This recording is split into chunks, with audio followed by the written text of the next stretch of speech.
So, with a few other things that have changed over the years, Al, has been cross-docking. Originally, sort of when I got involved in hunts, we had the site at Weston, we had the site at Winchester. Some of it was picked here, some of it was picked there. Now we pick everything centrally in Sherborne, load it onto the trunkers and send that away. Is that changed things massively? Well, it works, doesn't it? Yeah. Because, you know, the stuff gets to the other depots or their holding areas and whatever, and we get it delivered out. Yeah. I mean, it saves colossal amount of extra work, I would imagine. Yeah. It works. It works because we've had the extra 2 loading docks put in. Yeah. Gives us more flexibility on the loading, even though I didn't think it was quite a good idea that we were going to take all our loading docks up, our yard space up with loading docks, but yeah. I'll give you that one worked. Well, I'll take that. That's as good as I'm going to get as a compliment, isn't it, really? Yeah. Yeah. You know, so as you can see, we've now got 6. Yeah. You know, it's And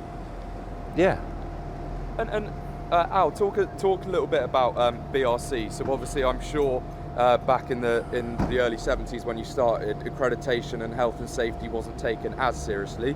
We've got a whole army of people now doing it, haven't we? I never heard of health and safety until a little while ago. No, but it's been coming. We're being told anyway. So it was, you know, I look at it this way, right? Everybody panics and goes and says how much work we got to do, right? I try to keep these stores as clean as possible, and we need to do it every day, and we need to take it as every day as a BRC. Yeah. Right. But there is the final points that we do have to tweak and cross the T's and dot the I's. But I think that's minimal now. We've got it sussed. Yeah. And I mean, it's a good job that we have got all this health and safety in place because it does work. Yeah. You know, and we need to keep the place tidy, clean. Yeah. And so you've obviously avoided a good ticking off from Rita recently. Well, look. You're often in her bad books, but less so these days, it seems. In fact, she even described you to me the other day as helpful. And I thought, are we talking about the same person here? But yeah.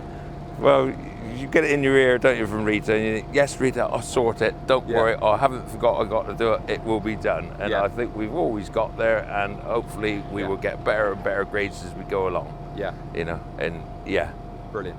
So just before we finish, one final word on Michael Hunt. Obviously, Michael started this business, made it what it is today, moved us to the site here.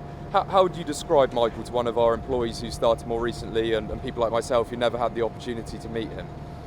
It was a shame, really, because, like, you know, if more people could meet people like Michael Hunt, right? Yeah. I think they would have a different lookout on the job that they're doing for him, right? Yeah. Because he always appreciated what you've done. He spoke to you most days. If he didn't manage to get down, he would be like ringing up, everything okay. Yeah. It was always good to hear him going around shouting for people that he needed to speak to. Yeah. And only in a way where if they were up a ladder, he certainly wasn't going up there. It was like, Peter, get down here, I need to speak to you. But no, I mean, he appreciated everything you've done. So, you know, that's... And those companies, you think are still, those sort of values that Michael had all those years ago are still very much the same today, really. In many ways, not a lot's changed. We're still based in Sherborne. We still do a lot of local communities, etc. Yeah. You know, we need to carry on this as if Michael Hunt was still alive. Yeah. With Richard, yourself. Yeah. You get far more out of people.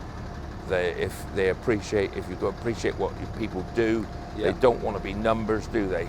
You know, and you know, the people that's here, I think you've got a good workforce to continue with. Yeah. You know. Yeah. So Well, Al, thank you very much. Well, it's been a pleasure. Thank you, Thomas. 50 years at Hunts next week. Who would have thought?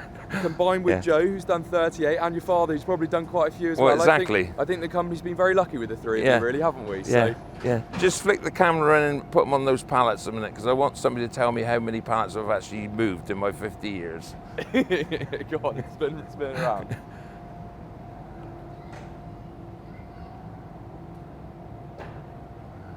Go on then, Al. So we're on camera now with all the pallets that you've spent quite a lot of time moving over the last 50 years. Some would say that really in the last few years you haven't done a lot else apart from move those pallets. So, pallets. How many pallets have I lifted in the 50 years I've worked for Hunt's Food Service? God only knows. I can't even think I'm going to be able to work it out, but I've done a few. Thank you very much. Thanks, Cheers. Al. Thank you.